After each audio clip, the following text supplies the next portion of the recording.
తదుపరి వృషభ రాశి వారికి ఈ వారం మిశ్రమ ఫలితాలు గోచరిస్తున్నాయి. గ్రహస్థితి అనుకూలంగానే ఉంది. మీ ప్రణాళికలు, ఆలోచనలు, పద్ధతులు నిర్దిష్టమైన రూపాన్ని సంతరించుకోగలుగుతాయి. కుటుంబ సుఖ సంతోషాలకు అధిక ప్రాధాన్యత ఇస్తారు. వృత్తి ఉద్యోగాల పరంగా పురోభివృద్ధిని సాధిస్తారు.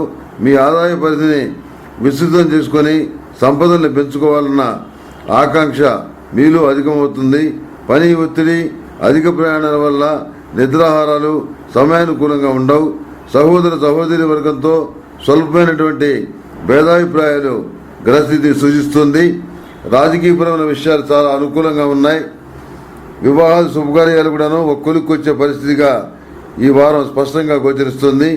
మీరు నిత్యం లక్ష్మీ తామరవత్తులతో దీపారాధన చేయడం చెప్పదైన సూచన. కోపాన్ని, ఆవేశాన్ని అదుపులో ఉంచుకోగలిగితే ఈ వారం అనేకమైన విషయాలు మీకు అనుకూలంగా మలుచుకోగలుగుతారు. నిరుద్యోగులైన విద్యావంతులకు ఈ వారం చాలా అనుకూలంగా ఉంది.